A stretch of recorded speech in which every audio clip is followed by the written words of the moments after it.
Saat suamiku sibuk memboyong pelakornya pergi bulan madu, aku tidak menangis. Aku justru tersenyum manis sambil menandatangani surat balik nama aset dan menjual rumah mewah kami. Seminggu kemudian mereka pulang membawa oleh-oleh, tanpa tahu rumah itu sudah berpindah tangan dan mereka resmi menjadi gelandangan.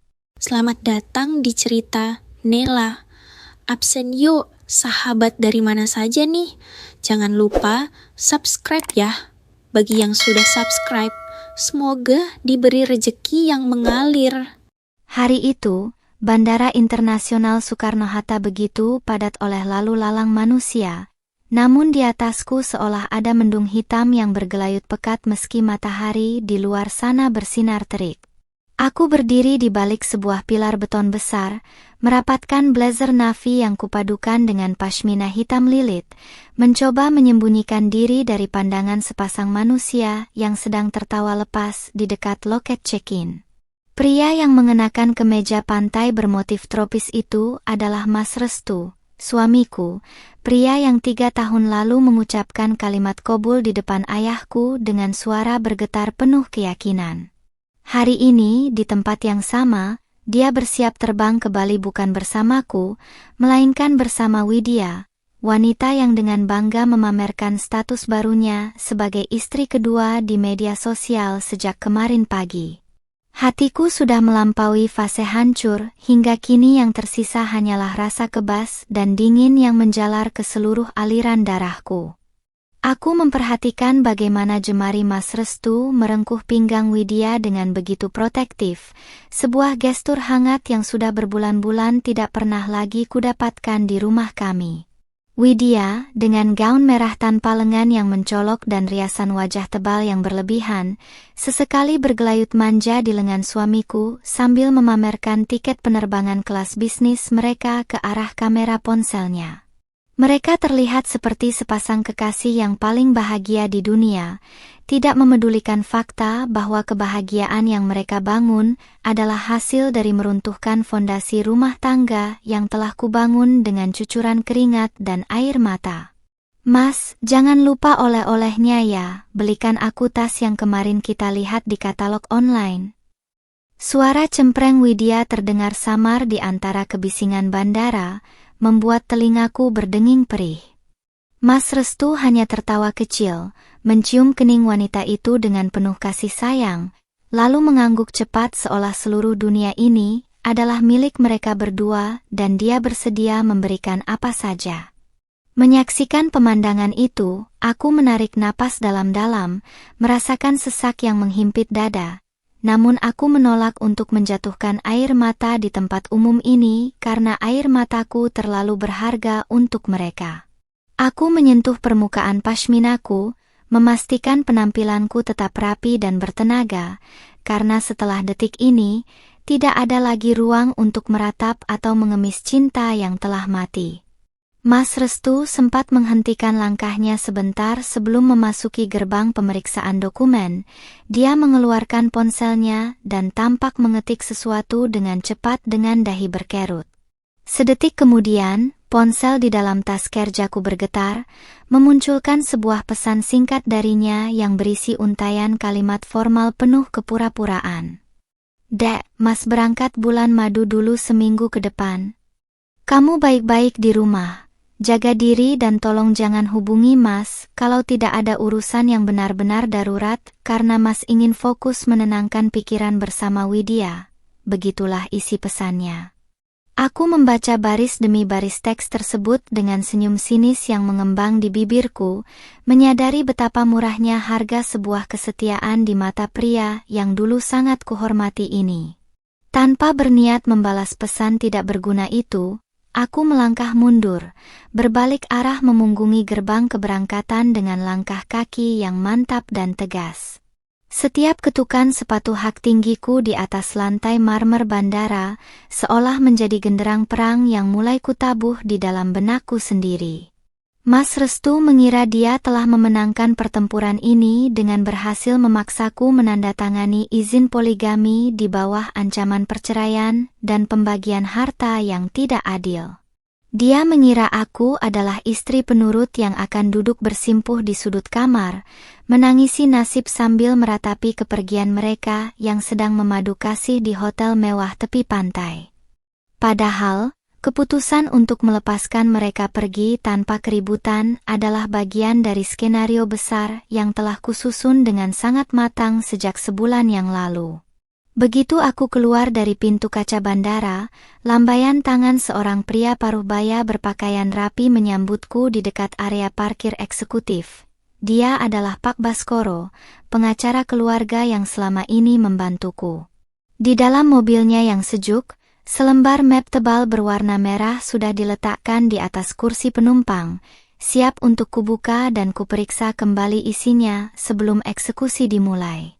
Aku duduk di sampingnya, melepaskan penat sejenak, dan langsung membuka dokumen yang akan mengubah jalannya takdir pernikahan kami dalam waktu singkat. Dokumen tersebut adalah sertifikat asli rumah mewah 2 lantai yang saat ini kami tempati, lengkap dengan surat kuasa mutlak atas nama diriku yang ditandatangani Mas Restu setahun lalu saat dia butuh modal usaha. Saat itu, dia dengan begitu bodohnya menyerahkan segala aset properti atas namaku sebagai jaminan agar aku mau mencairkan dana tabungan pribadiku untuk menyelamatkan perusahaannya yang nyaris bangkrut. Dia lupa bahwa cinta bisa membutakan, namun pengkhianatan bisa seketika membuka mata seorang wanita hingga mampu berpikir jauh lebih logis dan dingin daripada seorang pengusaha paling kejam sekalipun. Semua berkas sudah siap, Bu Citra. Pembeli dari perusahaan properti itu sudah menunggu di kantor notaris 1 jam lagi, ujar Pak Baskoro sambil menyalakan mesin mobil. Aku mengangguk pelan, menyandarkan punggungku pada jok mobil sambil menatap keluar jendela, melihat deretan pepohonan yang bergerak mundur dengan cepat seiring mobil yang melaju membelah jalan tol. Pikiranku melayang pada rumah besar yang selama ini kurawat dengan penuh kasih. Rumah yang setiap sudutnya kupilihkan cat dan dekorasinya sendiri dengan harapan menjadi surga masa depan kami. Namun, sejak Mas Restu membawa Widya masuk ke dalam ruang tamu kami secara sembunyi-sembunyi, rumah itu telah kehilangan kesuciannya dan berubah menjadi tempat yang penuh dengan racun. Aku tidak sudi tinggal di bawah atap yang sama dengan mereka, dan aku jauh lebih tidak sudi membiarkan hasil keringatku dinikmati oleh wanita perebut suami orang. Menjual rumah itu dengan harga di bawah pasar kepada pihak ketiga secara tunai adalah pilihan paling rasional yang bisa kuambil untuk menghancurkan mereka dalam sekali pukul. Dalam waktu kurang dari 3 hari, seluruh proses balik nama akan selesai, dan uang hasil penjualan akan langsung masuk ke rekening pribadiku yang tidak diketahui oleh Mas Restu sedikitpun.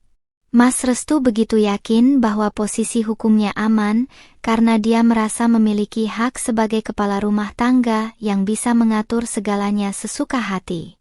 Dia tidak pernah menyangka bahwa istri berhijab yang selalu berbicara lembut dan memasakkan makanan kesukaannya setiap pagi ini, bisa bergerak secepat kilat di belakang punggungnya. Mobil akhirnya berhenti di depan sebuah gedung perkantoran megah di kawasan Jakarta Selatan, tempat kantor notaris terpercaya berada untuk meresmikan pengalihan hak milik siang ini. Aku merapikan kembali pashminaku di depan kaca spion tengah, menatap pantulan wajahku yang tampak sangat tenang tanpa ada sisa-sisa kesedihan lagi di sana. Sambil menggenggam erat tas berisi dokumen-dokumen berharga itu, aku memantapkan hati untuk melangkah masuk ke dalam gedung, bersiap menutup lembaran lama dengan cara yang paling elegan. Nikmatilah seminggu penuh madumu di Bali, Mas, karena saat kakimu kembali menginjakkan kaki di tanah ini, kamu akan sadar bahwa kamu tidak lagi memiliki tempat untuk pulang. Ruang kerja notaris siang itu terasa begitu sunyi, hanya menyisakan suara embusan pendingin ruangan dan gesekan lembaran-lembaran kertas tebal yang sedang diperiksa ulang. Aku duduk dengan posisi tegak di atas kursi kulit hitam, berhadapan langsung dengan Pak Baskoro dan seorang pria paruhbaya perwakilan dari perusahaan investasi properti yang akan membeli rumahku. Di hadapanku, tumpukan dokumen legalitas rumah, mulai dari sertifikat hak milik hingga izin bangunan, sudah tertata rapi menanti eksekusi akhir. Aku menarik napas dalam-dalam, merasakan ketenangan yang aneh menjalar di dalam dada, sebuah ketenangan yang lahir dari rasa sakit yang sudah mencapai puncaknya. Semua berkas sudah lengkap dan valid secara hukum, Bu Citra. Surat kuasa mutlak yang ditandatangani suami Anda tahun lalu sangat kuat dan tidak bisa diganggu-gugat, ujar sang notaris sambil membetulkan letak kacamata bacanya. Dia menunjuk beberapa kolom kosong di bagian bawah dokumen yang membutuhkan tanda tangan dan cap jempolku sebagai pihak penjual yang sah. Pihak pembeli menatapku dengan tatapan takjub sekaligus segan. Mungkin mereka jarang melihat seorang wanita muda yang menghadapi transaksi bernilai miliaran rupiah dengan wajah sebersih dan setenang ini, tanpa ada keraguan sedikit pun. Aku hanya tersenyum tipis, sebuah senyuman yang menyembunyikan badai yang siap memporak-porandakan hidup Mas Restu. Tanpa ragu sedikit pun, aku meraih pulpen premium berujung runcing yang telah disediakan di atas meja kayu jati tersebut. Ujung pena itu menyentuh permukaan kertas putih bersih, lalu jemariku mulai menorehkan tanda tangan di atas materai 10.000 secara perlahan dan pasti.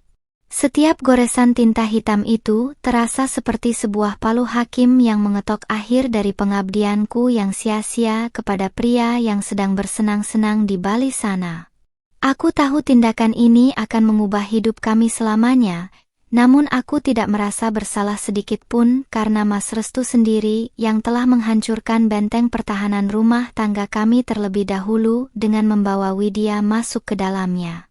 Setelah seluruh dokumen selesai ditandatangani, perwakilan dari perusahaan properti itu mengeluarkan sebuah laptop dan mulai melakukan proses transfer dana tunai ke rekening baruku. Aku sengaja membuka rekening di bank yang berbeda, yang sama sekali tidak memiliki sangkut paut dengan bisnis Mas Restu, ataupun rekening bersama kami selama ini. Detik-detik menunggu notifikasi masuk terasa begitu lambat, hingga akhirnya ponselku bergetar halus menampilkan pesan singkat dari layanan perbankan. Sebuah angka fantastis dengan deretan nol yang panjang kini telah resmi berpindah ke dalam penguasaanku sepenuhnya, memberikan jaminan finansial yang lebih dari cukup untuk masa depanku. Proses transfer sudah berhasil masuk, Bu Citra. Sesuai dengan kesepakatan tertulis kita, pihak kami akan mulai melakukan renovasi ringan dan pengosongan rumah tersebut mulai besok pagi, kata sang pembeli sambil menjabat tanganku dengan erat. Aku mengangguk setuju dan langsung menyerahkan satu kotak besar berisi seluruh kunci cadangan, kunci utama, hingga remote gerbang otomatis rumah mewah itu kepada mereka. Menyerahkan kunci-kunci itu rasanya seperti melepaskan beban berat yang selama ini menggelayuti pundakku, membuatku merasa benar-benar merdeka untuk pertama kalinya sejak badai poligami itu menerpa. Selesai dari kantor notaris, aku meminta Pak Baskoro untuk mengantarkanku kembali ke rumah mewah yang dalam hitungan jam tidak akan lagi menjadi milikku. Sepanjang perjalanan membelah kemacetan kota, aku memanfaatkan waktu untuk memesan beberapa armada truk pindahan besar melalui aplikasi daring yang akan datang sore ini juga. Aku sudah membuat daftar terperinci mengenai barang-barang apa saja yang berhak kubawa pergi, yaitu seluruh perabotan yang kubeli dengan uang pribadiku, hadiah pernikahan dari keluargaku, hingga pakaian dan perhiasanku sendiri. Aku tidak akan menyentuh satupun barang milik Mas Restu, biarlah pakaian kotor dan barang-barang pribadinya tetap tertinggal di sana sebagai saksi bisu kepergianku. Begitu sampai di depan pagar rumah, aku menatap bangunan megah berlantai 2 itu dengan pandangan mata yang kosong namun penuh tekad. Rumah ini dulu adalah impian yang kami rakit bersama sejak masih merintis usaha dari nol di sebuah kontrakan sempit di pinggiran kota. Namun, kesuksesan finansial ternyata telah mengubah Mas Restu menjadi pria yang asing, pria yang lupa pada wanita yang menemaninya saat makan mie instan dibagi 2, dan justru memilih memanjakan pelakor dengan harta hasil kerja keras bersama. Bagiku, rumah ini sudah mati sejak aroma parfum murah milik Widya tertinggal di sofa ruang tamu kami beberapa minggu yang lalu. Tidak lama kemudian, 2 truk pindahan berukuran besar berhenti tepat di depan pagar, disusul oleh beberapa petugas berseragam yang siap mengangkut barang. Aku membuka pintu lebar-lebar dan menginstruksikan mereka dengan suara yang tenang namun tegas untuk mengemas seluruh isi rumah dengan cepat. Ruang tamu yang dulunya megah kini perlahan mulai kosong melompong. Televisi layar lebar, sofa kulit premium, hingga lampu gantung kristal yang kupilih sendiri diturunkan satu persatu. Para tetangga sempat keluar rumah dan memandang prosesi itu dengan tatapan bingung dan berbisik-bisik, namun aku tidak memedulikan pandangan mereka karena fokusku hanya satu, menyelesaikan ini sebelum matahari terbenam. Di dalam kamar utama, aku menatap tempat tidur besar yang menjadi saksi bagaimana Mas Restu dengan tega membohongiku berkali-kali demi wanita selingkuhannya itu. Aku membuka lemari pakaian besar, mengambil seluruh baju-bajuku dan menyisakan deretan kemeja kerja serta jas milik Mas Restu yang tergantung rapi di sana. Aku sengaja membiarkan lemarinya tetap penuh dengan pakaiannya, agar dia tidak bisa menuduhku melakukan pencurian barang pribadi saat dia pulang nanti.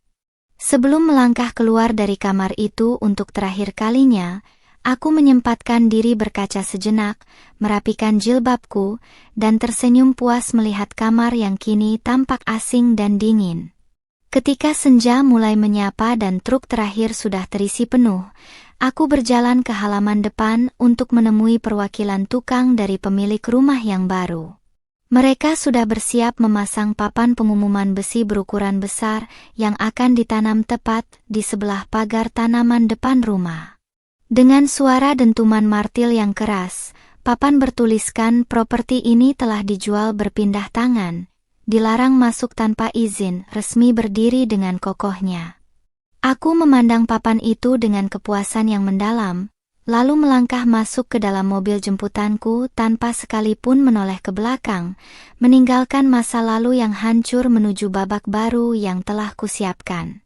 Truk pindahan yang membawaku akhirnya berhenti di sebuah kompleks apartemen premium di kawasan Jakarta Selatan, sebuah tempat yang sengaja kupilih karena memiliki sistem keamanan yang sangat ketat dan privasi tingkat tinggi. Aku melangkah keluar dari mobil dengan tenang, membetulkan letak jilbabku yang sedikit tertiup angin malam, lalu menuntun para petugas untuk membawa barang-barangku naik ke unit yang berada di lantai 20. Tempat ini dibeli atas nama sepupuku jauh-jauh hari sebelum rencana ini matang, sehingga Mas Restu tidak akan pernah bisa melacak keberadaanku lewat jalur hukum ataupun jaringan pertemanannya. Ketika pintu unit apartemen terbuka, aku mencium aroma ruangan yang bersih dan baru, sangat kontras dengan hawa mencekam yang kurasakan di rumah lama kami selama beberapa minggu terakhir ini. Proses penataan barang berlangsung hingga tengah malam, namun aku sama sekali tidak merasa lelah karena adrenalin di dalam tubuhku terus bergejolak membayangkan hari pembalasan yang kian dekat. Aku menyusun pakaian-pakaianku ke dalam lemari yang lebih minimalis, menaruh beberapa buku hukum di atas meja kerja, serta memastikan seluruh dokumen penting tersimpan di dalam brankas kecil berkunci digital. Duduk di tepi tempat tidur yang baru, aku memandang sekeliling ruangan yang sunyi ini dengan perasaan lega yang teramat sangat, seolah seluruh duri yang selama ini menusuk hatiku perlahan mulai terangkat. Di sini, di tempat yang tidak tersentuh oleh kebohongan Mas Restu ataupun kelancangan Widya, aku akan merajut kembali sisa-sisa hidupku yang sempat mereka porak-porandakan tanpa ampun. Sebelum mematikan lampu untuk beristirahat, aku membuka ponsel dan sengaja menggunakan akun samaran untuk memeriksa akun media sosial milik Widya yang sejak pagi tadi tidak berhenti memperbarui statusnya. Layar ponselku seketika dipenuhi oleh foto-foto pemandangan laut Bali yang indah, makanan mewah di restoran tepi pantai, hingga video pendek yang memperlihatkan Mas Restu sedang menyuapinya dengan latar belakang matahari terbenam. Widya tampak begitu bangga memamerkan kemewahan yang sedang dia nikmati, tanpa tahu bahwa setiap rupiah yang dikeluarkan Mas Restu untuk membiayai perjalanan itu adalah sisa-sisa uang di kartu kredit yang sebentar lagi akan mencapai batas limitnya. Aku tidak merasakan cemburu atau sakit hati lagi saat melihat wajah suamiku yang tersenyum lebar di sana. Yang kurasakan hanyalah rasa geli melihat dua orang bodoh yang sedang berdansa di atas bom waktu. Unggahan terbaru Widya bahkan menggunakan takarir yang bernada sindiran tajam, sebuah provokasi murahan yang ditujukan khusus untukku yang dia anggap sedang menangis meratapi nasib di rumah. Matahari Bali terlalu indah untuk dilewatkan bersama pria yang tepat. Maaf ya buat yang cuma bisa gigit jari di rumah memandangi tembok kosong. Tulisnya lengkap dengan emotikon tawa yang mengejek.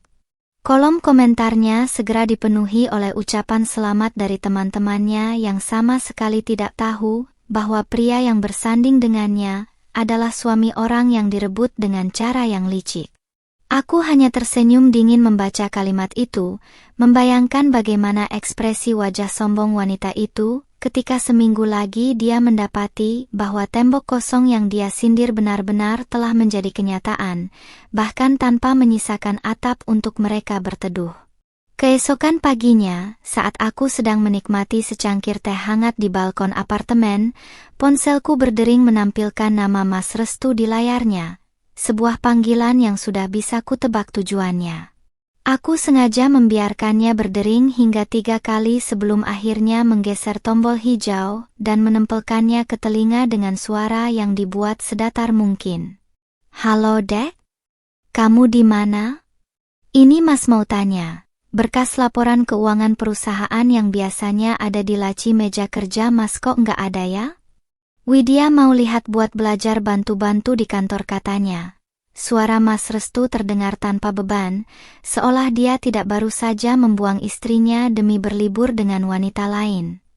Mendengar nama Widya disebut dengan begitu santai, aku mengepalkan tangan di balik saku blazerku, namun suaraku tetap terjaga dengan sangat tenang dan patuh agar dia tidak menaruh curiga sedikit pun. Oh, berkas itu sudah aku rapikan dan kupindahkan ke tempat yang lebih aman, karena kemarin ada renovasi kecil di ruang kerja, Mas. Jawabku diplomatis, memberikan alasan logis yang tidak akan membuatnya bertanya-tanya lebih jauh. Ya sudah kalau begitu, nanti kalau Mas pulang baru Mas cari sendiri, tolong pastikan rumah tetap bersih ya, Dek. Widya nggak suka kalau pulang melihat rumah berdebu, lanjutnya lagi dengan nada memerintah yang sangat menyebalkan sebelum langsung memutuskan panggilan sepihak tanpa menunggu jawabanku. Aku menurunkan ponsel dari telingaku dengan helaan napas panjang, merutuki kebodohan pria itu yang bahkan tidak menyadari bahwa kata renovasi kecil yang kuucapkan adalah kode untuk pengosongan total rumah mewah yang dibanggakannya itu. Langkahku hari itu berlanjut ke bank swasta tempat Mas Restu, dan aku membuka rekening bisnis bersama untuk perusahaan distribusi tekstil yang kami rintis dari nol. Sebagai direktur keuangan yang sah dan pemilik saham mayoritas sebesar 60%, aku memiliki hak penuh untuk melakukan tindakan korporasi tanpa memerlukan persetujuan tertulis dari Mas Restu yang hanya menjabat sebagai direktur utama. Di hadapan kepala cabang bank yang sudah mengenalku dengan baik, aku menyerahkan surat permohonan penutupan rekening bersama dan memindahkan seluruh sisa modal serta keuntungan bersih ke rekening pribadiku. Proses ini berjalan dengan sangat lancar karena seluruh dokumen pendukung yang kubawa sangat lengkap dan sah di mata hukum perbankan Indonesia. Tidak berhenti di situ, aku juga menghubungi beberapa pemasok utama dan klien terbesar kami yang selama ini bekerja sama karena jalur hubungan baik yang dibangun oleh almarhum ayahku. Aku menjelaskan kepada mereka secara profesional bahwa per hari ini, aku menarik diri sepenuhnya dari manajemen perusahaan dan tidak lagi bertanggung jawab atas segala transaksi yang dilakukan oleh Mas Restu. Mendengar kabar tersebut, sebagian besar dari mereka menyatakan keterkejutannya namun memilih untuk menghormati keputusanku. Bahkan beberapa di antaranya langsung menyatakan akan meninjau ulang kontrak kerja sama mereka dengan Mas Restu, karena selama ini mereka hanya mempercayai reputasiku.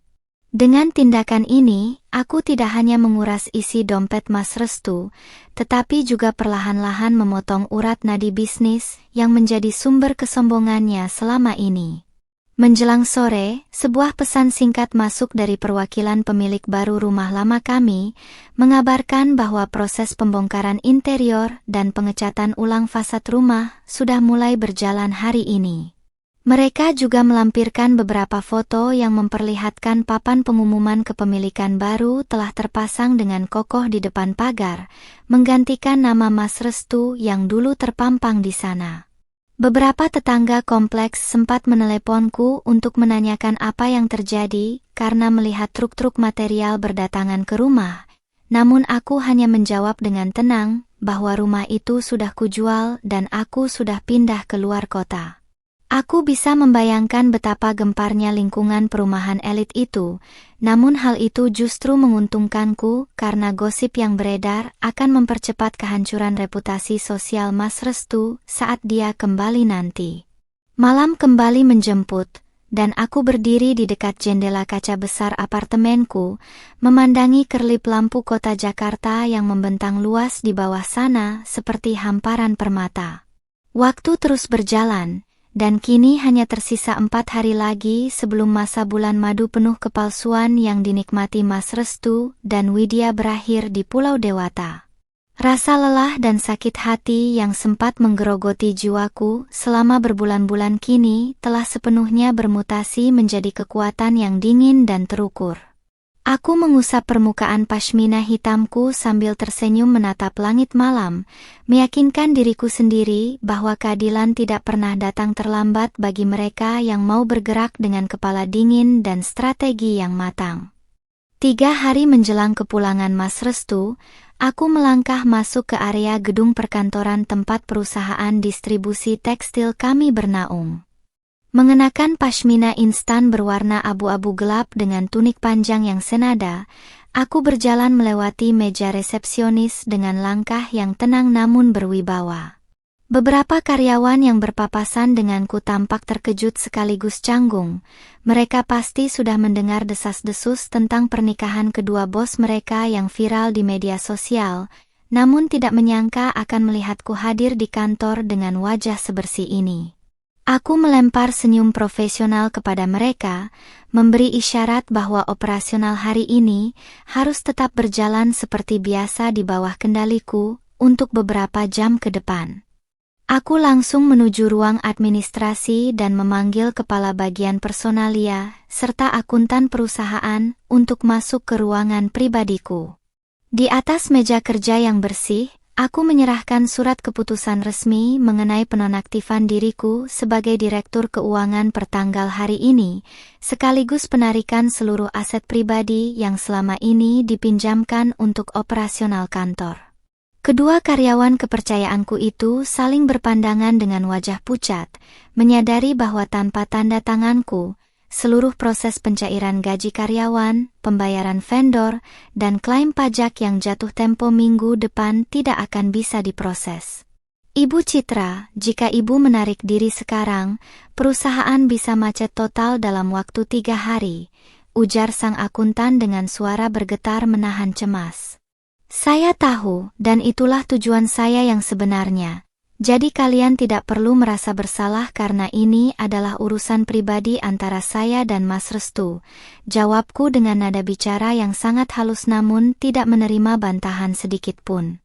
Aku memberikan mereka surat rekomendasi kerja yang sangat baik serta pesangon tambahan dari kantong pribadiku sebagai bentuk apresiasi atas loyalitas mereka selama ini sebelum perusahaan ini benar-benar kolaps.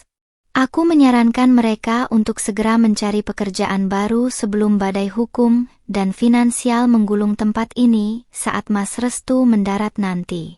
Mendengar penjelasanku yang logis dan adil, kedua karyawan itu akhirnya mengangguk pasrah, menghormati keputusan seorang istri yang hak-haknya telah diinjak-injak oleh atasannya sendiri. Setelah urusan internal kantor selesai, aku mengambil langkah hukum berikutnya dengan mendatangi perusahaan pembiayaan, leasing, yang menangani 2 mobil mewah yang selama ini diparkir di garasi rumah kami. Mobil sedan sport yang sering dipakai Mas Restu untuk pamer di depan teman-temannya, serta mobil SUV putih yang baru saja dihadiahkannya kepada Widya sebagai mas kawin, ternyata masih berstatus kredit atas nama perusahaan dengan jaminan rekening pribadiku. Di hadapan manajer Leasing, aku menyerahkan surat pembatalan autodebit rekening dan menyatakan lepas tangan atas kelanjutan cicilan kedua kendaraan tersebut karena adanya pelanggaran kontrak penggunaan aset. Manajer tersebut mengonfirmasi bahwa jika cicilan bulan ini yang jatuh tempo 2 hari lagi tidak dibayarkan, maka pihak mereka akan langsung melakukan penarikan unit secara paksa dimanapun mobil itu berada. Skenario jebakan ini berjalan dengan sangat presisi, persis seperti barisan domino yang kutumbangkan satu persatu dari kejauhan tanpa perlu mengotori tanganku sendiri. Aku bisa membayangkan bagaimana terkejutnya Mas Restu saat mendapati bahwa seluruh fasilitas mewah yang digunakannya untuk memikat Widya perlahan-lahan menguap seperti embun di pagi hari. Pria itu terlalu meremehkan kemampuan berpikir seorang wanita yang biasa berkutat dengan angka-angka rumit dan strategi bisnis di balik layar keberhasilannya. Dia mengira jilbab yang kukenakan adalah simbol kelemahan dan kepasrahan total, tanpa menyadari bahwa di balik kain yang menutup dadaku ini, ada prinsip keadilan yang tidak akan pernah bisa ditawar oleh sepeser pun uang siluman. Malam harinya, akun samaran yang kugunakan kembali memunculkan notifikasi unggahan terbaru dari Widya yang tampaknya sedang menikmati malam terakhir mereka di sebuah villa eksklusif di daerah Ubud. Kali ini, dia mengunggah foto Mas Restu yang sedang menandatangani sebuah nota tagihan makan malam romantis dengan kartu kredit utama yang tergeletak di atas meja kayu. Makasih ya suamiku sayang, selalu turuti semua mauku tanpa pernah perhitungan, untung pilih yang mapan bukan yang cuma bisa menuntut, tulis Widya pada takarirnya dengan menambahkan tagar hubungan bahagia. Aku tertawa kecil menatap layar ponsel, mengetahui bahwa kartu kredit yang digunakannya itu terhubung langsung dengan rekening operasional kantor yang saldonya sudah kukuras habis beberapa jam yang lalu. Aku sengaja tidak memblokir kartu kredit tersebut agar Mas Restu bisa terus menggunakannya sampai titik darah penghabisan, sehingga bank sendiri yang akan memburu dan memblacklist namanya dari dunia perbankan karena gagal bayar. Setiap gesekan kartu yang dilakukannya di Bali adalah utang baru yang harus dia pertanggungjawabkan sendiri secara hukum, tanpa ada lagi nama citra yang akan datang menyelamatkannya seperti dulu. Kepuasan batin yang kurasakan saat ini jauh lebih nikmat daripada sekadar memaki-maki mereka di depan umum, atau menjambak rambut Widya di jalanan yang hanya akan merendahkan harga diriku sebagai seorang wanita terhormat. Biarlah hukum alam dan hukum negara yang bekerja menjadi tangan kananku untuk memberi mereka pelajaran hidup yang tidak akan pernah mereka lupakan seumur hidup.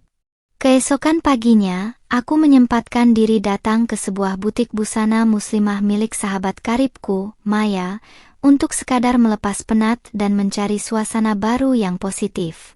Maya yang sudah mengetahui seluruh ceritaku langsung memelukku erat begitu aku melangkah masuk ke dalam tokonya. Matanya berkaca-kaca menahan rasa haru sekaligus kagum atas ketegaranku. Citra, kamu hebat banget. Kalau aku jadi kamu mungkin aku sudah masuk rumah sakit jiwa karena nggak kuat menahan malu dan sakit hatinya, bisik Maya sambil mengusap pundakku yang terbalut blazer. Aku hanya tersenyum hangat, menggelengkan kepala pelan, dan meyakinkannya bahwa air mata tidak akan bisa mengubah keadaan jika tidak dibarengi dengan tindakan nyata yang taktis. Kami menghabiskan waktu siang itu dengan mengobrol tentang rencana masa depanku setelah semua urusan perceraian ini selesai secara resmi di pengadilan agama nanti. Aku berencana untuk membuka lini bisnis baru di bidang fashion muslimah bersama Maya, menggunakan modal segar hasil penjualan rumah mewah yang kini sudah aman tersimpan di rekeningku. Semangatku kembali berkobar melihat masa depan yang cerah membentang di depan mata, sebuah kehidupan baru yang bersih dari bayang-bayang pengkhianatan dan kebohongan yang melelahkan fisik serta mental. Aku sadar bahwa kehilangan seorang suami yang tidak setia bukanlah sebuah akhir dari segalanya, melainkan sebuah anugerah tersembunyi yang membuka jalan bagi keberhasilan yang lebih besar lagi. Ketika aku kembali ke apartemen sore itu, suasana langit Jakarta tampak mendung dan angin bertiup kencang menandakan hujan deras akan segera turun membasahi bumi. Aku berdiri di dekat pagar pembatas balkon, memandangi jam tangan yang menunjukkan bahwa penerbangan Mas Restu dan Widya dari Bali menuju Jakarta akan mendarat besok siang sekitar pukul 2. Semua persiapan pengondisian di lapangan sudah selesai 100%. Rumah sudah berpindah tangan, kantor sudah lumpuh, dan mobil-mobil mereka siap disita dalam waktu dekat. Aku menarik napas dalam-dalam, merasakan ketenangan yang mutlak di dalam jiwa, bersiap menyambut hari esok di mana tirai pertunjukan sandiwara ini akan ditutup dengan akhir yang sangat dramatis bagi mereka berdua. Pagi di hari kepulangan Mas Restu diawali dengan kilatan petir yang saling menyambar di langit ibu kota, seolah alam pun tahu bahwa hari ini akan menjadi hari penuh perhitungan. Aku duduk di meja makan apartemen baruku, mengenakan gamis katun polos berwarna marun dengan pashmina hitam yang membungkus rapi kepalaku. Di hadapanku, sebuah tablet menampilkan aplikasi pelacak penerbangan yang menunjukkan status pesawat dari Denpasar tujuan Jakarta telah lepas landas sejak 30 menit yang lalu. Tanganku yang memegang cangkir teh hangat sama sekali tidak bergetar. Setiap detak jarum jam dinding di ruangan ini terdengar seperti hitungan mundur menuju sebuah ledakan besar yang akan menghancurkan hidup dua orang yang telah mengkhianatiku. Ponselku tiba-tiba bergetar di atas meja, menampilkan panggilan masuk dari nomor yang sangat kukenal, yaitu nomor telepon rumah lama kami. Ternyata itu adalah Pak Joko, Satpam kompleks perumahan elit yang selama ini sangat menghormatiku karena aku sering berbagi rezeki dengannya. Dengan suara yang tergesa-gesa dan setengah berbisik, Pak Joko mengabarkan situasi di depan rumah yang kini telah berubah total dari saat aku meninggalkannya 3 hari lalu. Bu Citra, mohon maaf mengganggu. Ini di depan rumah ibu sudah ada 2 mobil derek dari pihak leasing yang sedang berjaga. Katanya mau mengambil mobil sport milik Pak Restu karena ada masalah tunggakan, lapor Pak Joko dengan nada cemas. Aku menahan senyum di bibirku agar suaraku tetap terdengar tenang saat menanggapi laporan dari satpam tua yang setia tersebut. Terima kasih informasinya Pak Joko. Silakan biarkan saja mereka melakukan tugasnya karena itu memang urusan perusahaan Mas Restu. Bapak tidak perlu ikut campur agar tidak kena masalah, jawabku dengan lembut.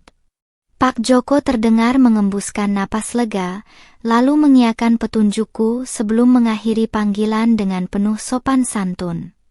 Informasi itu menjadi bukti bahwa jaring perangkap yang kupasang sudah mulai mempersempit ruang gerak Mas Restu, bahkan sebelum kakinya kembali menginjakkan kaki di tanah Jawa. Tepat pukul 1 siang, notifikasi dari akun samaran sosial mediaku berbunyi, menampilkan video cerita singkat yang baru saja diunggah oleh Widya dari dalam pesawat kelas bisnis. Dengan wajah yang tampak sengaja dibuat-buat manja, dia merekam wajah Mas Restu yang sedang tertidur pulas di kursi sebelah sambil memegang tas jinjing branded baru di pangkuannya. Bye-bye Bali, saatnya pulang ke istana kami yang megah di Jakarta bersama suami tercinta, tulis Widya dengan tambahan emotikon mahkota ratu. Aku hanya menggelengkan kepala melihat tingkat keangkuhan wanita itu yang masih sempat memamerkan istana, yang nyatanya sudah resmi menjadi milik perusahaan properti lain sejak 2 hari lalu. Kesombongan yang mereka pamerkan di dunia maya justru menjadi bahan bakar yang membuatku semakin tidak memiliki rasa belas kasihan sedikit pun pada mereka. Aku membuka laptop, lalu mengirimkan surel massal terakhir kepada seluruh staf administrasi kantor yang berisi instruksi penutupan sistem digital akuntansi perusahaan secara total.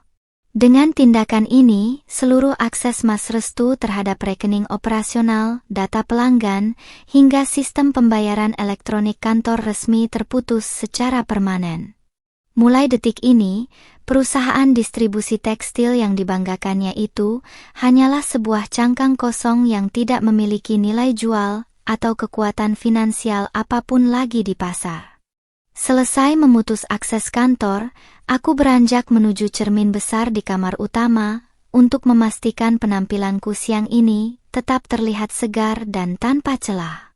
Aku memilih mengenakan tas jinjing kulit berwarna hitam yang simpel, memasukkan dompet berisi kartu identitas, serta beberapa dokumen asli pengadilan agama yang membuktikan gugatan cerai dariku telah resmi didaftarkan.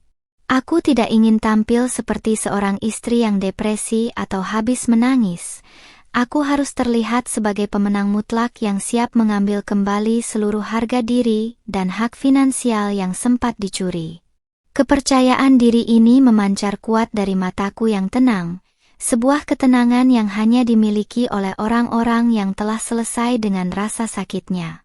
Aku melangkah keluar dari apartemen dan meminta sopir taksi daring untuk mengantarkanku ke sebuah kafe minimalis yang terletak tepat di seberang gerbang kompleks perumahan lama kami. Dari jendela kaca kafe yang besar ini, aku bisa memantau dengan sangat jelas setiap kendaraan yang keluar masuk ke area perumahan elit tersebut tanpa perlu menampakkan diri terlebih dahulu. Aku memesan secangkir kopi hitam tanpa gula, membiarkan rasa pahitnya meresap di lidahku sebagai pengingat akan pahitnya pengkhianatan yang telah kulalui selama berbulan-bulan ini. Jarum jam tangan bahuku kini telah menunjukkan pukul 2 siang lewat 15 menit, menandakan pesawat mereka seharusnya sudah mendarat dan mereka sedang dalam perjalanan pulang. Sambil menunggu, aku mengeluarkan dokumen resmi penjualan rumah dari dalam tas, membacanya sekali lagi untuk memastikan legalitasnya tidak memiliki celah hukum yang bisa digugat oleh Mas Restu nantinya. Pihak pembeli baru telah mengonfirmasi bahwa seluruh perizinan dan sertifikat balik nama atas nama perusahaan mereka telah selesai diproses oleh notaris pagi ini. Mereka bahkan telah menempatkan 2 orang penjaga keamanan swasta berpakaian hitam di dalam area halaman rumah untuk mengantisipasi jika ada pihak luar yang mencoba masuk tanpa izin. Semua bidak catur telah berada di posisinya masing-masing, menanti sang raja bodoh melangkah masuk ke dalam jebakan skakmat yang mematikan.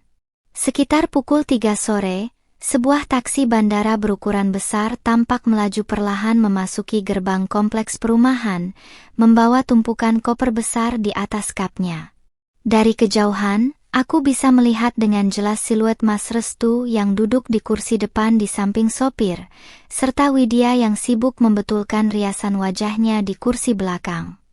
Jantungku berdesir pelan. Bukan karena rasa takut atau rindu, melainkan karena rasa puas yang teramat sangat melihat mangsaku akhirnya tiba di sarang yang telah berubah menjadi perangkap. Aku meletakkan cangkir kopiku, membayar tagihan di meja kasir, lalu berjalan perlahan menuju area gerbang kompleks untuk menyaksikan puncak dari skenario yang telah kususun ini. Langkah kakiku terasa begitu ringan saat menyusuri trotoar jalan yang basah sisa air hujan tadi siang, dengan pashmina hitam yang berkibar pelan ditiup angin sore. Dari jarak sekitar 50 meter, aku melihat taksi yang membawa mereka akhirnya berhenti tepat di depan pagar rumah mewah 2 lantai yang pagar tanamannya kini tampak lebih rapi. Mas Restu turun dari mobil dengan senyum lebar sambil merentangkan kedua tangannya, menghirup udara Jakarta dengan sikap angkuh seolah dia adalah penguasa tunggal tempat ini. Aku berhenti di balik sebatang pohon peneduh jalan, melipat kedua tangan di dada, dan bersiap menyaksikan runtuhnya seluruh dunia kepalsuan yang mereka bangga-banggakan selama ini. Taksi bandara itu belum sempat mematikan mesinnya secara sempurna ketika Mas Restu melangkah turun dengan gaya angkuh, diikuti oleh Widya yang keluar sambil menenteng tas belanjaan bermerek dari Bali. Senyum mereka berdua begitu merekah, memancarkan aura kepuasan setelah seminggu penuh memadu kasih di hotel mewah tanpa memedulikan perasaanku. Pria yang masih berstatus suamiku itu berjalan mendekati pagar besi hitam rumah kami dengan langkah ringan, sementara tangan kanannya meraba saku celana untuk mengambil remote gerbang otomatis yang biasa digunakannya. Namun, ekspresi wajahnya seketika berubah heran ketika tombol pada remote tersebut ditekan berkali-kali tetapi gerbang besar di hadapannya tetap bergeming kokoh. "Kenapa gerbangnya nggak mau terbuka ya, Mas? Apa baterai remotenya habis? Mana panas banget lagi di luar sini," keluh Widya dengan suara cemprengnya yang khas, sambil mengipasi wajahnya yang dilapisi riasan tebal menggunakan tangan. Mas Restu tidak menjawab, dahinya berkerut dalam seiring tangannya yang kini beralih merengkuh jeruji besi gerbang dan mencoba mendorongnya secara manual dengan sisa tenaganya. Baru saat itulah tatapan matanya tertuju pada sebuah papan besi berukuran besar yang tertanam kokoh di balik pagar tanaman, sebuah papan yang sebelumnya tidak pernah ada di sana. Wajah tampan Mas Restu seketika memucat, matanya membelalak lebar membaca tulisan tebal berlogo perusahaan properti yang terpampang jelas di sana. Di balik pohon peneduh yang jaraknya hanya beberapa meter dari tempat mereka berdiri, aku melangkah keluar dengan perlahan, menampilkan diriku sepenuhnya di hadapan mereka berdua. Mengenakan gamis marun dan pashmina hitam yang membungkus rapi, aku berjalan dengan langkah anggun dan wajah yang dipenuhi ketenangan mutlak tanpa sisa kesedihan. Mas Restu yang mendengar suara ketukan sepatuku langsung menoleh, dan matanya semakin melotot tidak percaya melihat istrinya yang dia sangka sedang menangis di dalam kamar kini berdiri di luar dengan tatapan sedingin es. "Dek, kamu ngapain di luar? Dan ini, papan pengumuman apa-apaan yang dipasang di halaman rumah kita?" tanya Mas Restu dengan nada tinggi penuh kepanikan yang mulai merayap. Widya ikut menoleh ke arahku dengan tatapan judes yang langsung berubah menjadi seringai meremehkan, seolah dia ingin menunjukkan bahwa posisinya sekarang jauh lebih tinggi dariku setelah bulan madu mereka. "Oh, jadi ini istri tuamu yang katanya penurut itu, Mas? Baru ditinggal seminggu saja rumah sudah tidak terurus sampai dipasangi papan mainan begini," sindir Widya tanpa tahu malu sedikit pun, sambil berkacak pinggang di samping koper-koper besarnya. Aku tidak membalas ucapan wanita itu dengan makian, karena bagiku, membuang kata-kata untuk orang seperti dia hanya akan menurunkan kelas dan martabatku sebagai seorang wanita terhormat. Aku hanya menatap lurus ke arah Mas Restu, menyunggingkan sebuah senyuman manis yang paling mematikan yang pernah kumiliki dalam hidupku. "Itu bukan papan mainan, Widya. Dan untukmu, Mas, rumah ini bukan lagi rumah kita, apalagi rumahmu," ujarku dengan suara yang sangat tenang, jernih, dan terdengar begitu santai di tengah ketegangan yang kian memuncak. Mas Restu tertawa renyah. Sebuah tawa paksaan yang mencoba menutupi rasa ketakutan yang mulai menjalar ke seluruh aliran darahnya, karena dia tahu aku bukan tipe wanita yang suka membual. "Kamu jangan bercanda yang tidak lucu ya, Dek. Ini rumah atas nama kita, hasil jerih payahku sendiri. Cepat buka gerbangnya, jangan bikin Mas malu dilihat tetangga kompleks," bentak Mas Restu sambil melangkah maju mendekatiku. Aku meraba tas jinjingku, mengeluarkan selembar salinan dokumen akta jual beli resmi berkop notaris yang telah selesai diproses 2 hari yang lalu menyodorkannya tepat di depan wajah suamiku. "Silakan dibaca dengan baik, Mas Restu yang terhormat. Rumah ini sudah resmi kujual tunai kepada perusahaan investasi properti di dokumen ini, dan seluruh uangnya sudah masuk ke rekening pribadiku," ucapku tegas. Mas Restu merebut kertas itu dengan kasar, matanya bergerak cepat menyusuri baris demi baris tulisan legalitas hukum, dan seketika itu juga tubuhnya tampak bergetar hebat seolah baru saja dihantam gada besi. "Nggak mungkin. Kamu nggak punya hak menjual rumah ini tanpa persetujuanku. Ini pemalsuan dokumen, aku bisa laporkan kamu ke polisi." Teriak Mas Restu dengan suara yang melengking frustrasi, membuat sopir taksi bandara yang sejak tadi menunggu pembayaran, mulai memperhatikan kami dengan cemas. Aku melipat kedua tanganku di dada, menatapnya dengan pandangan penuh belas kasihan yang dibuat-buat, menanti saat-saat ingatan pria bodoh ini kembali pada masa lalunya. Kamu lupa, Mas? Setahun lalu, saat perusahaanmu nyaris kolaps dan kamu mengemis modal padaku, kamu sendiri yang menandatangani surat kuasa mutlak atas seluruh aset properti ini agar aku mau mencairkan tabunganku, jawabku telak. Mendengar penjelasanku, Widya yang sejak tadi diam langsung merebut kertas dari tangan Mas Restu. Wajah judesnya kini berubah total menjadi pucat pasi dengan mata yang nyaris keluar dari kelopaknya saat menyadari kenyataan pahit ini. Mas, ini maksudnya apa?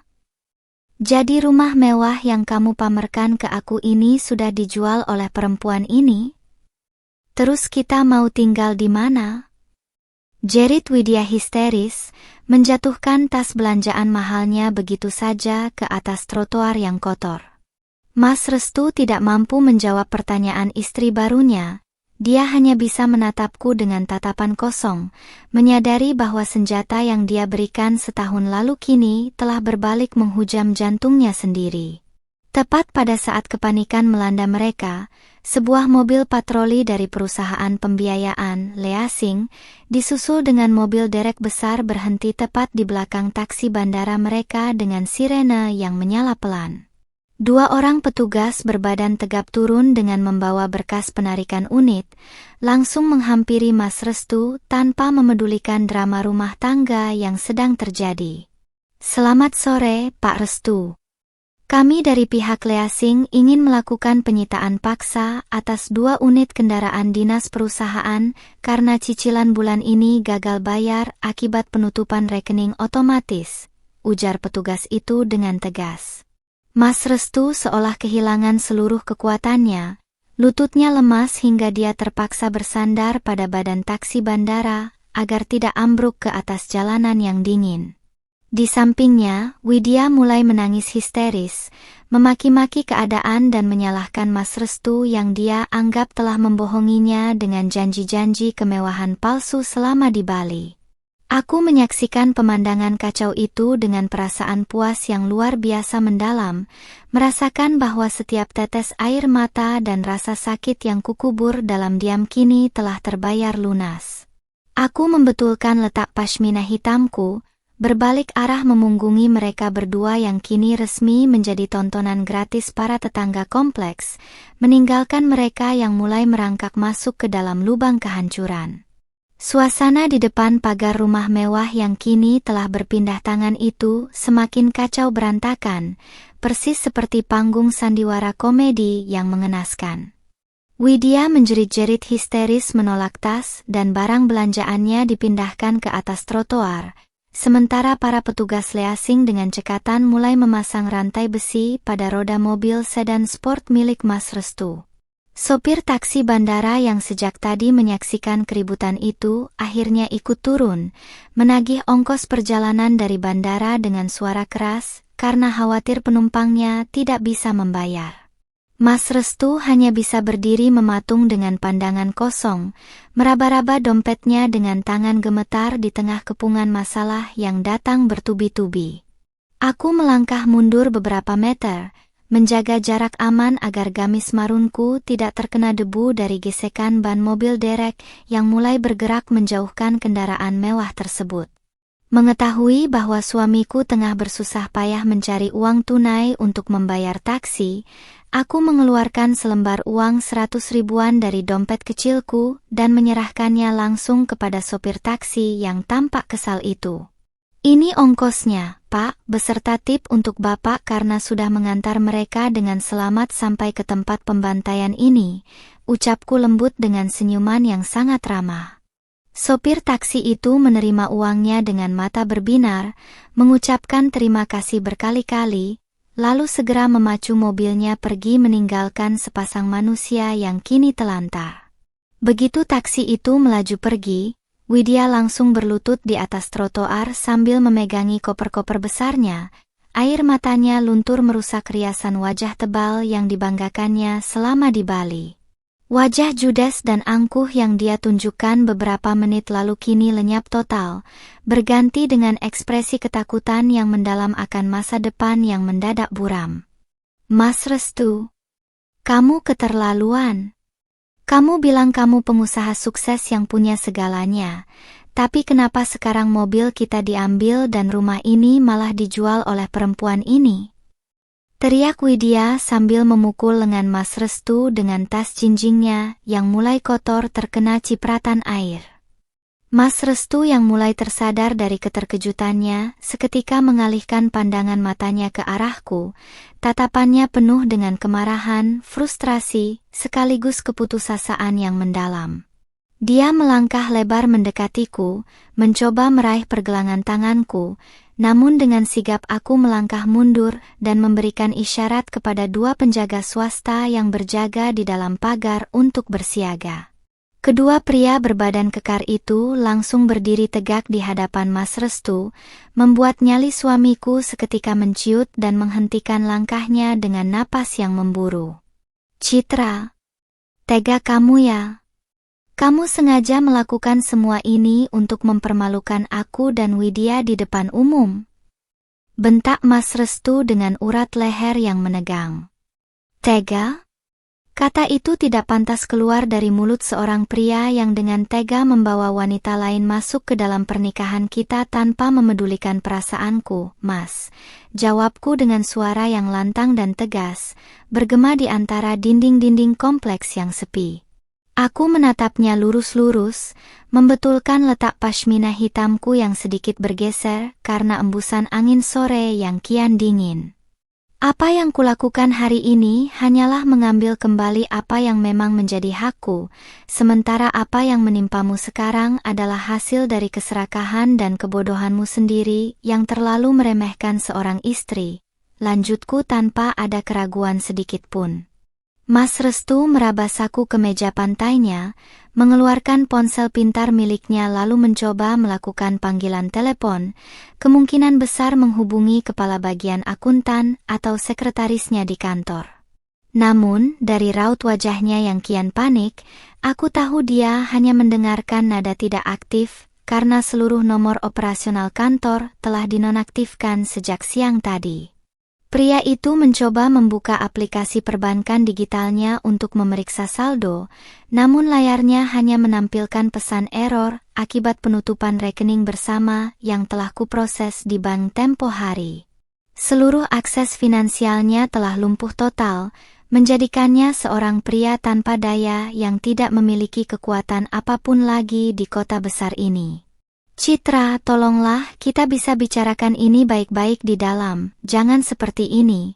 Suara Mas Restu mendadak melembut, berubah menjadi nada memohon yang sangat menggelikan di telingaku setelah semua kesombongan yang dia pamerkan. Dia mencoba memanfaatkan sisa-sisa posisinya sebagai suami untuk mengetuk pintu hatiku, berharap aku akan luluh seperti sifat penurutku yang dulu sering dia manfaatkan. Aku hanya tertawa kecil mendengarnya, sebuah tawa dingin yang membuat Mas Restu menyadari bahwa wanita yang ada di hadapannya sekarang bukan lagi Citra yang bisa dia bodohi dengan kata-kata manis. Bicara baik-baik? Pintu itu sudah tertutup rapat sejak kamu memutuskan untuk membagi cintamu dengan wanita di sebelahmu itu, Mas.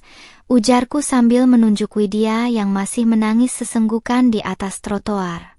Aku membuka tas jinjingku kembali, mengeluarkan sebuah map kertas berlogo Pengadilan Agama Jakarta Selatan, lalu melemparkannya tepat ke atas tumpukan koper mereka yang berdebu. Itu adalah surat gugatan cerai resmi dariku. Sidang pertama akan digelar 2 minggu lagi, jadi pastikan kamu datang dan tidak mempersulit prosesnya, karena aku ingin segera lepas dari lingkaran hitam ini. Widya yang melihat map tersebut langsung merangkak mendekat dan membacanya. Wajahnya tampak semakin syok menyadari bahwa Mas Restu benar-benar telah jatuh miskin tanpa menyisakan harta sedikit pun. Jadi kamu benar-benar tidak punya apa-apa lagi sekarang, Mas? Sialan. Aku tidak mau hidup menderita di kontrakan sempit bersamamu. jerit Widya yang mulai menunjukkan sifat aslinya yang matre dan egois. Mendengar makian dari istri barunya, Mas Restu tampak terpukul hebat.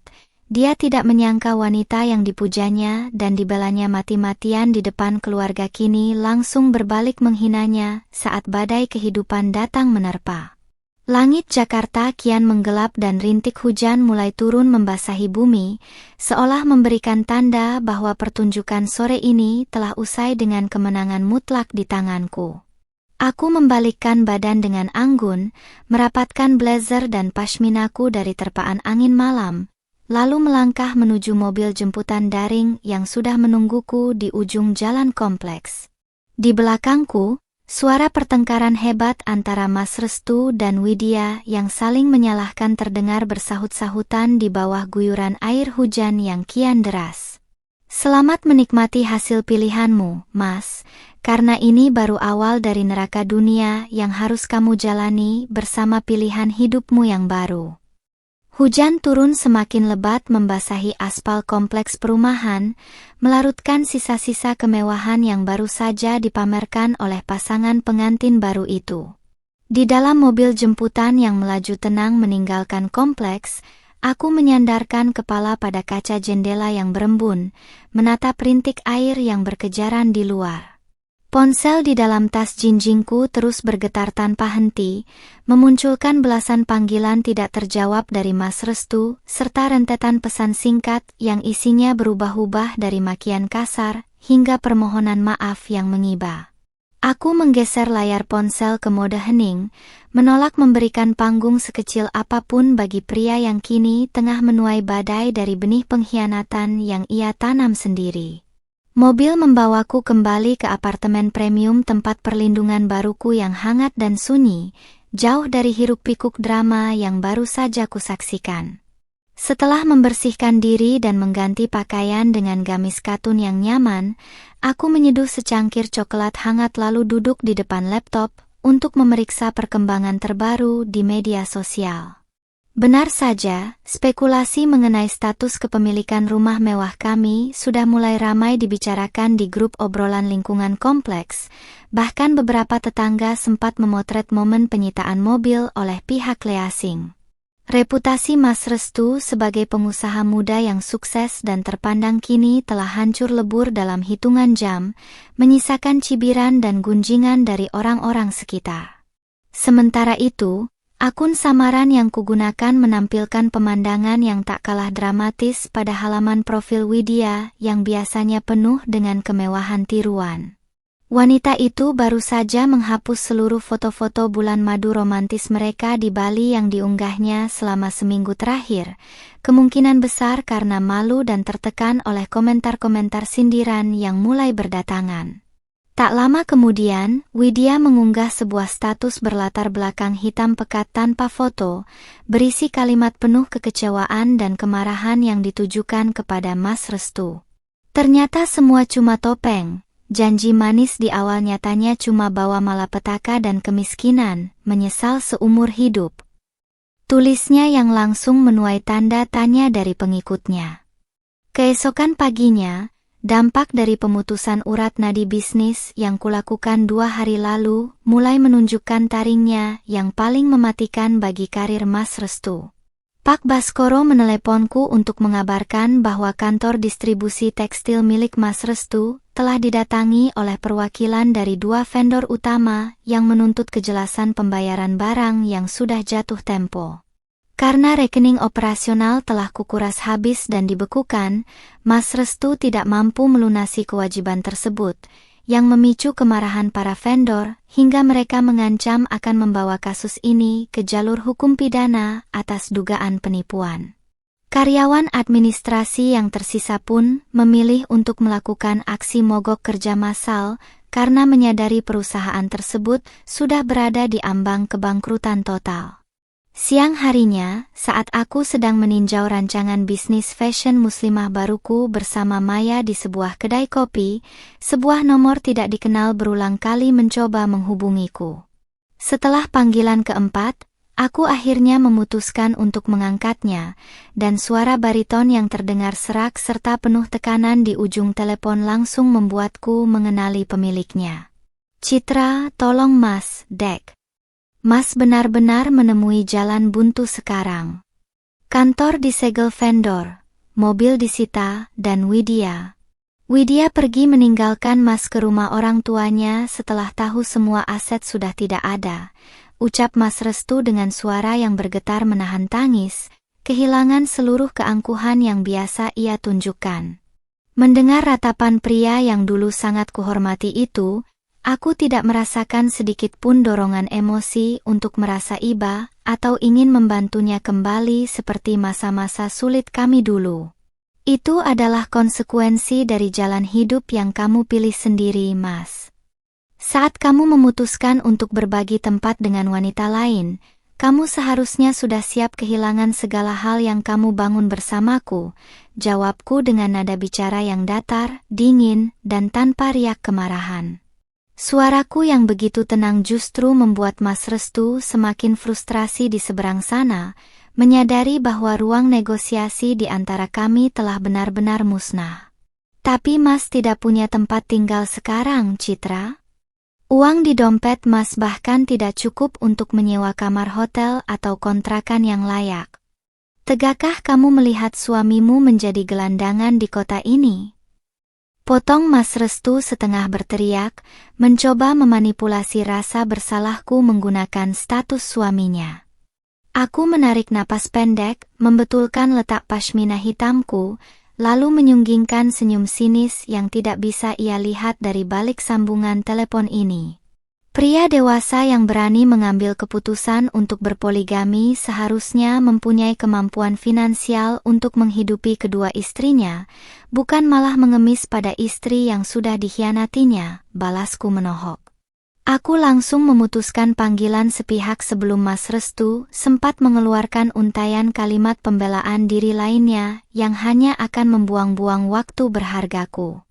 Maya yang duduk di hadapanku menatapku dengan mata berbinar penuh rasa kagum, lalu menggenggam jemariku erat di atas meja sebagai bentuk dukungan moral yang tulus. "Kamu luar biasa, Citra.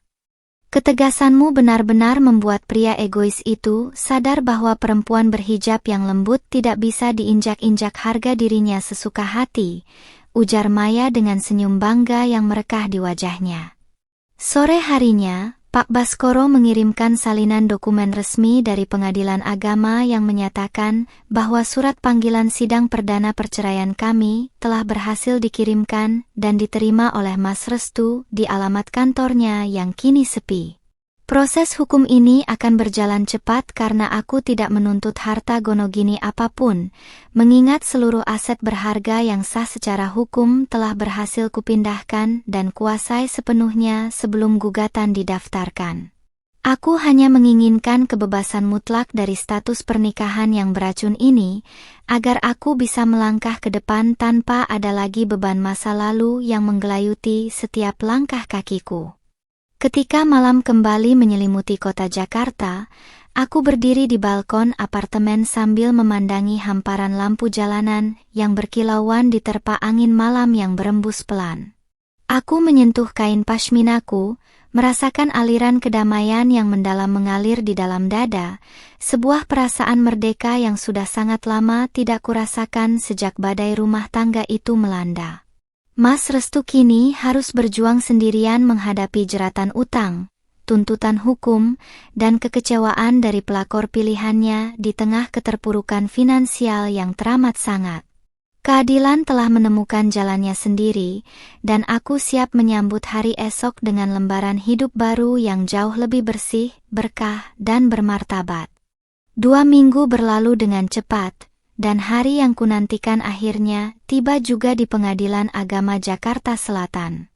Pagi itu, langit ibu kota tampak bersih pasca hujan semalam, memantulkan semangat baru yang membara di dalam dadaku untuk segera menuntaskan babak akhir ini. Aku melangkah memasuki lobi pengadilan dengan sangat anggun, mengenakan gamis katun polos berwarna netral yang dipadukan dengan pashmina hitam lilit yang menutup dada dengan sempurna. Didampingi oleh Pak Baskoro yang membawa map dokumen hukum kami, aku tidak lagi merasakan getaran kecemasan atau ketakutan.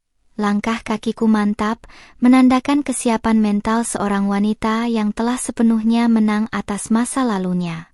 Di sudut ruang tunggu yang koridornya mulai dipadati oleh orang-orang, aku menangkap siluet seorang pria yang duduk menyendiri dengan kepala tertunduk dalam.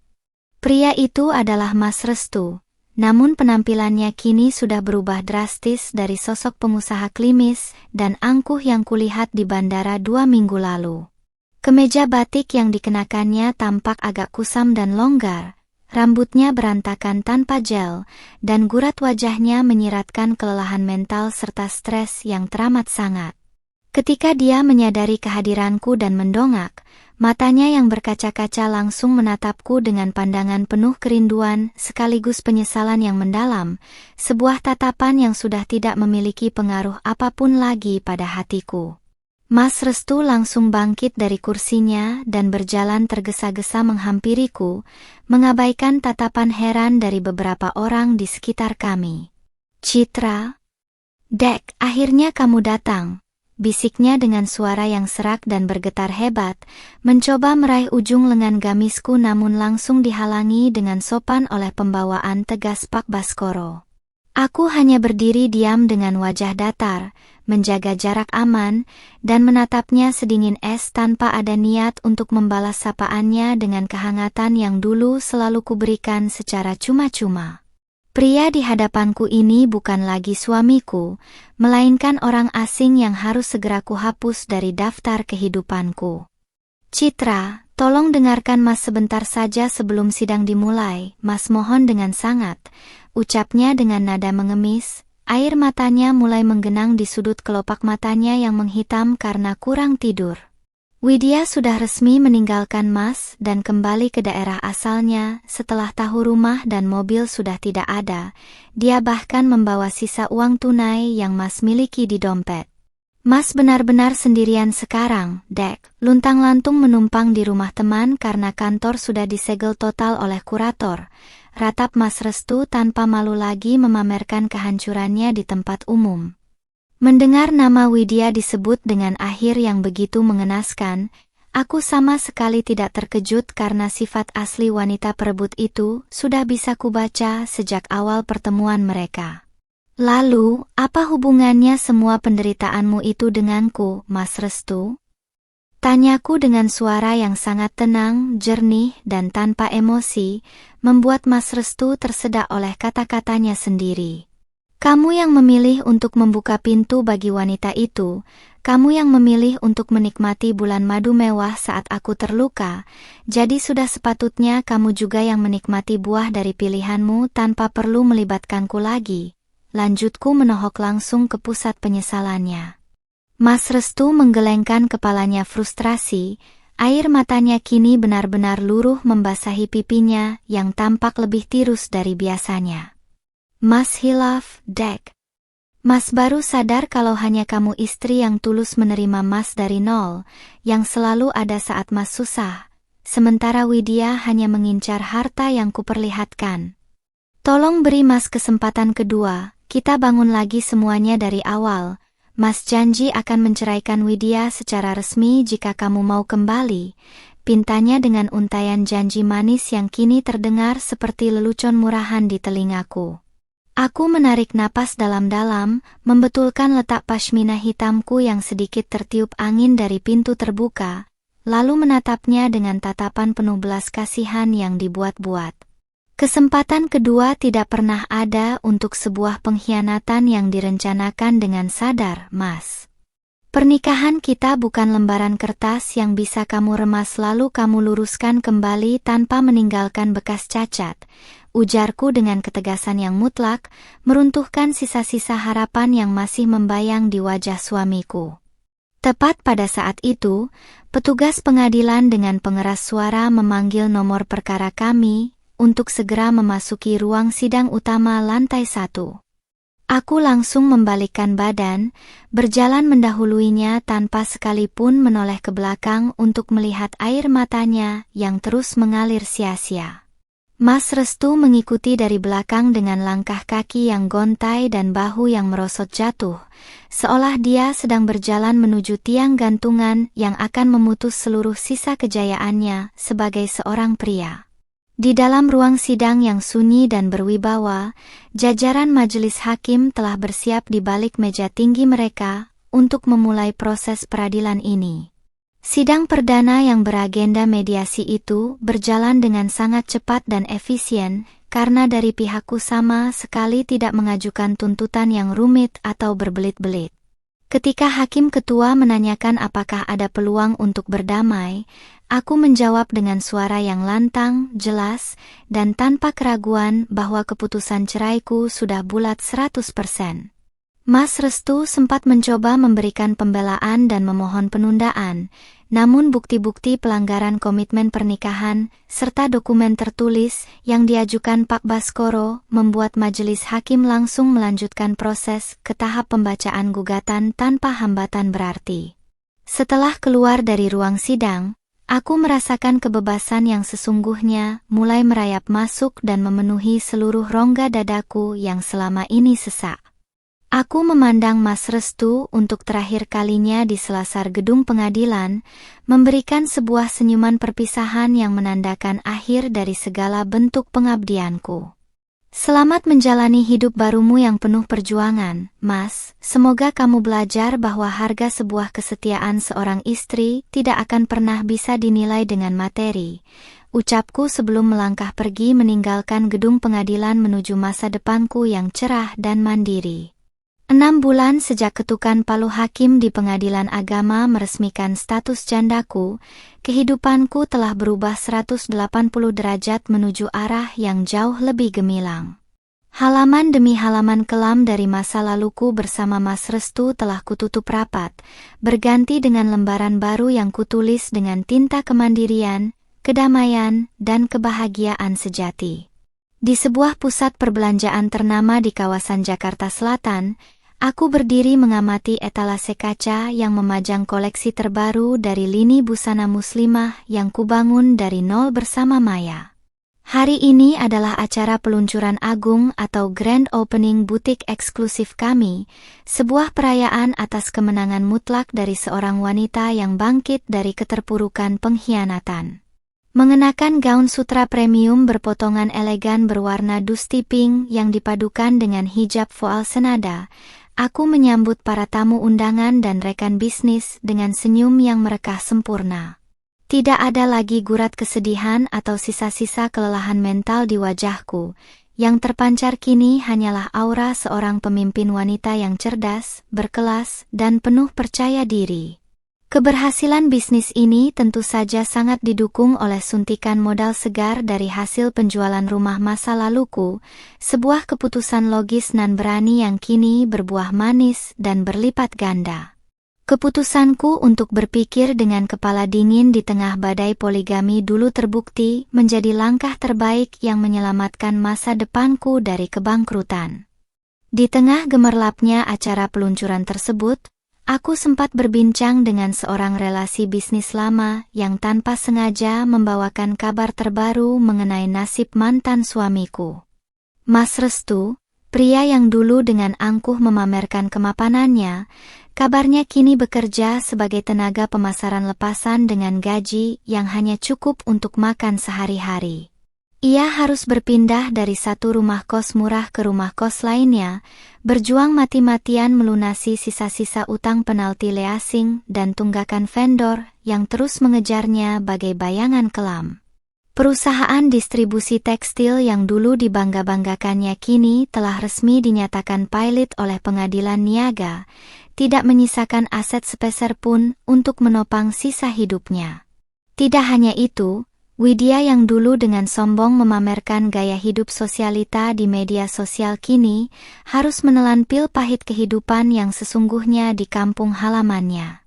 Wanita itu dikabarkan bekerja sebagai pelayan paruh waktu di sebuah kedai makan sederhana, tak jarang harus menahan malu ketika menghadapi cibiran dari orang-orang yang masih mengenali wajahnya dari skandal viral tempo hari.